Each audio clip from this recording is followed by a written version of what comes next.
like every other institution which finds time to celebrate her founding fathers and pillars,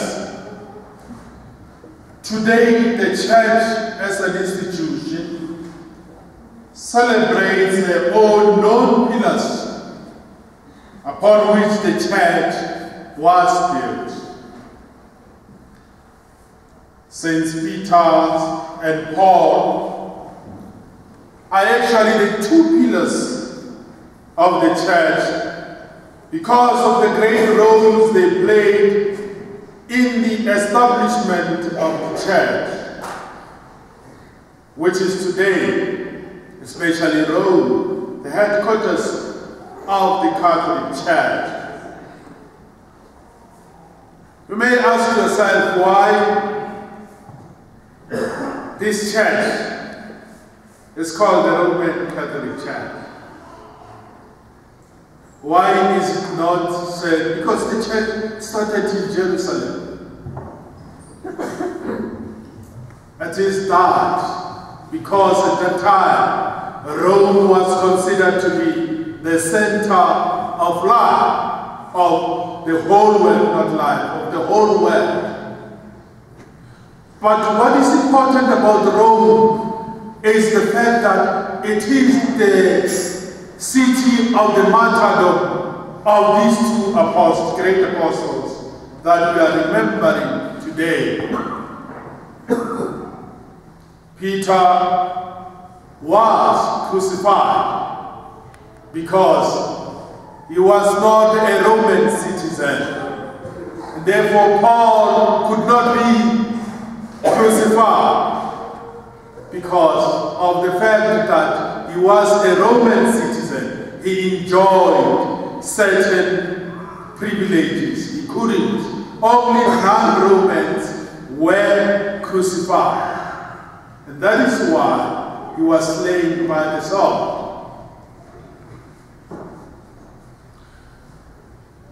I think the celebration today has a tripartite intention, not a tripartite alliance. It has, in other words, there are three things that we could learn.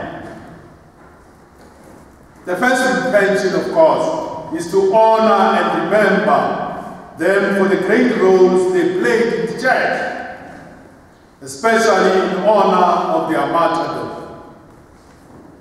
The second intention is to learn from their examples.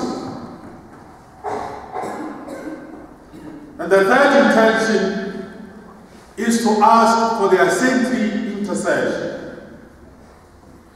Though distinct in character and role, the Church celebrates these two saints together to depict the unity that should exist between Christians irrespective of their differences.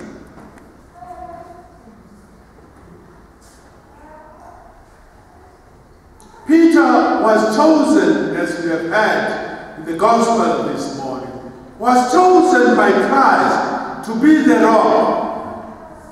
He was entrusted with what we call the headship of the community. He was the head of the community. And that was willed by God himself. Jesus said, "Blessed are you, Simon, son of Jonah, for flesh and blood has not revealed this to you, but my Father who is in heaven." Jesus changed Peter's name, Simon's name. He called him, he changed him from Simon to Peter, the rock on which the church was to be built. And if you are lucky one day to go to Rome, you will see that the St. Peter's Church in Rome is built on the tomb of Peter.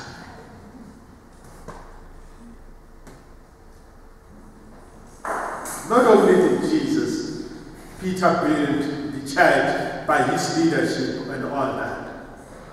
But it is a reality that you can see with your own eyes today.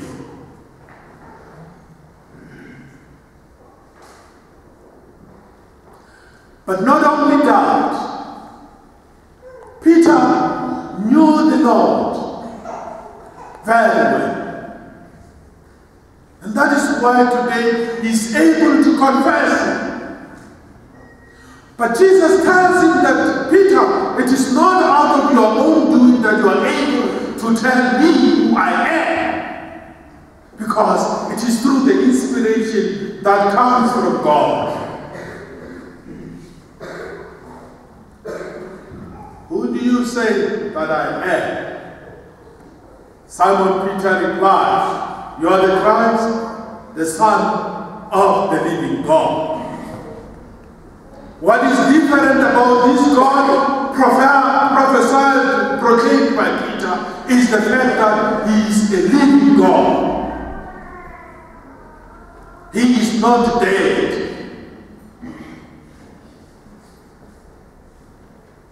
And that's what Peter professes this morning.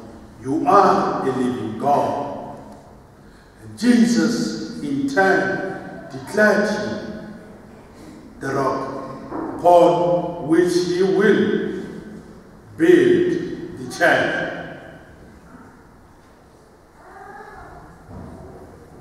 And that, as I have already mentioned, that it is not the kingdom of darkness that has revealed or that has empowered Peter, but it is the living God. But Jesus did not leave it there, dear friends. He declared him the custodian of the keys of the kingdom of heaven, which signifies the office to bind and to loose, as well as to rule and govern the church. And this declaration by the Lord himself made Peter the prince of the apostles and the leader of the church. He became the head of the Christian community, the head of all the disciples. That is why on Pentecost, Peter stood up. He was no longer the same Peter that we knew, who denied Jesus 3 times. He stood up. He said, you have killed the Lord. You have crucified the Messiah. You have crucified the one whom I have experienced as the Son of the living God. In the second reading, dear friends, St. Paul, the apostle to the Gentiles, expresses the satisfaction with which he carried out his primary task of evangelizing the Gentiles and his expectation of a heavenly reward.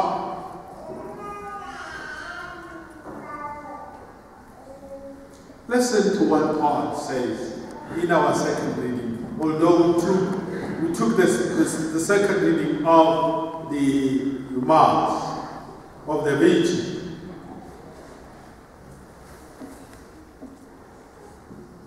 He says to Timothy, I'm already on the point of being sacrificed. The time of my departure has come. I have fought the good fight. I have finished the race.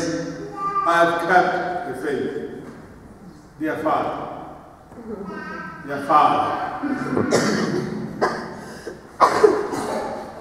you have finished the race. You have fought the good fight. You have done your best. Don't regret. Like Paul said this, the Lord stood by me and gave me the strength to proclaim the word fully, that all the Gentiles might hear it. The Lord will rescue me from every evil. To him be glory forever and ever.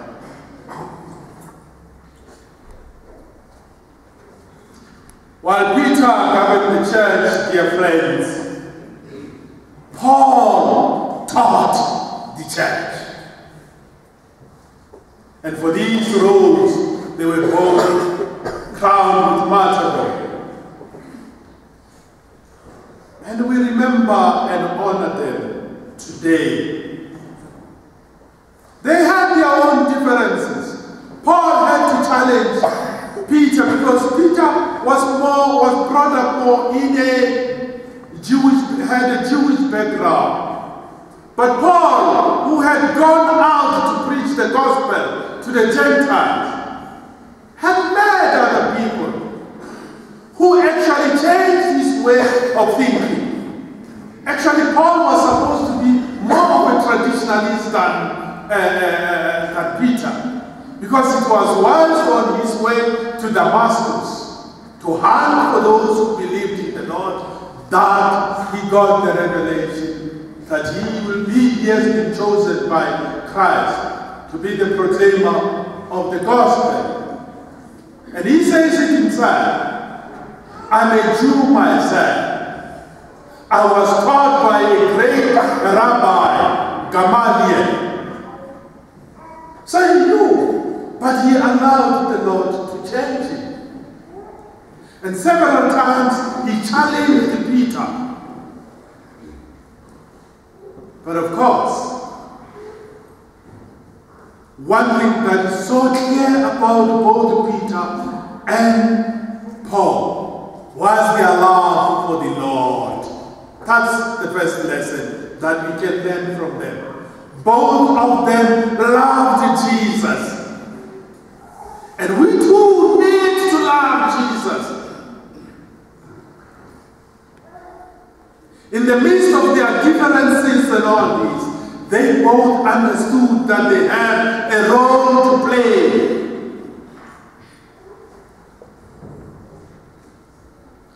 Another lesson that we can learn is that God's grace can transform our weak nature.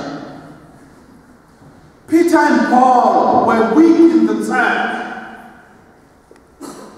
Peter denied Christ, we know that, while Paul persecuted Christ. But they cooperated with the grace of God to become great. Weak as we are, we can still become great in the sight of God by cooperating with His grace. No matter what we may have done in the past, if we sincerely follow Christ, we will obtain forgiveness and salvation. To follow Christ, we have to abandon our evil ways and begin to do good. One of the ways of doing good is this. If we can also learn to fulfill our own obligations towards the church. For instance, I'm preaching, isn't it? Huh? I'm preaching. And the Lord says, the laborer deserves his wages. And therefore I can't have my wages if you are not contributing what is supposed to be contributed to the church.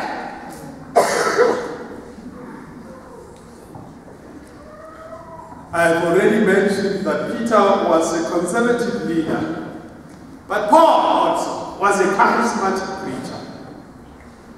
Though led by the same Spirit, they were different in temperament and personality, but united in faith and purpose. we can learn to go beyond our own differences to build a stronger and more united church. In the church, there should be a reconciliation and balance of opposites for the good of the church. None of us, I repeat, none of us should claim to be more superior or more important than the other. Nobody in the church should be looked down upon because God can do marvelous things with those we despise. Before God's eyes, we are equal. That's the lesson that we can learn from the two apostles. You are not better if you are wearing a uniform. You are not better than the one who is not wearing a uniform. It is just that you are called to a particular spirituality. But you are not better than me who is not. I'm not better than you if I'm wearing a collar. I'm called to a certain ministry.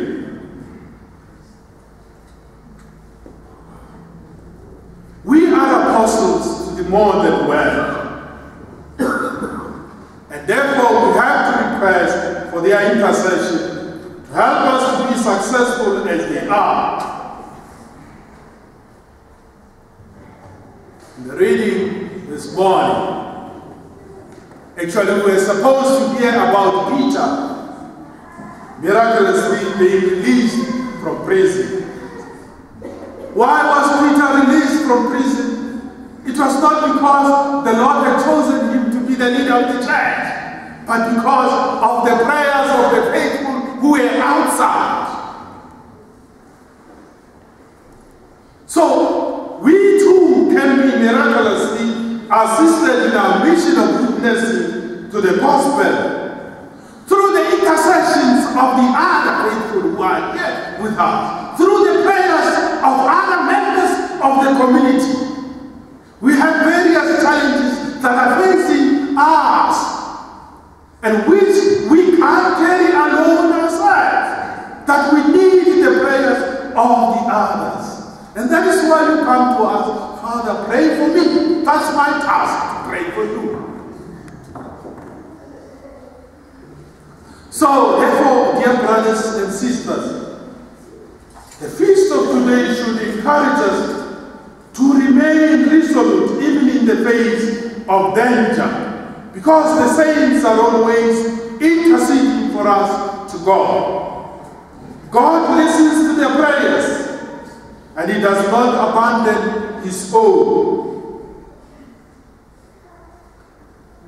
If like Peter in the first reading, God doesn't save us from the danger. Then like St. Paul in the second reading, the crown of unfading glory awaits us after the race. Therefore, our goal as the faithful should be to receive this crown of unfading glory on the last day.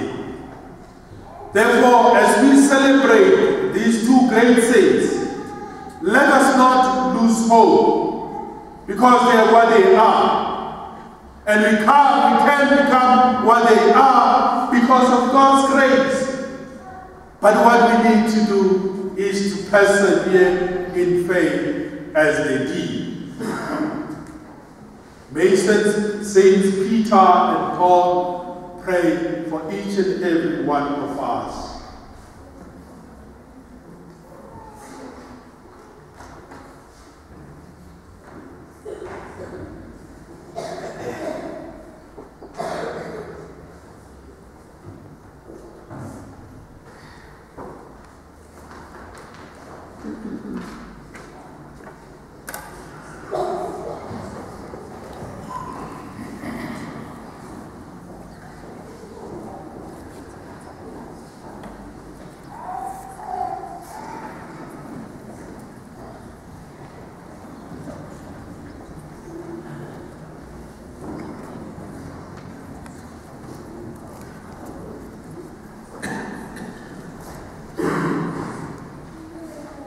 Thank you, Father Molewe.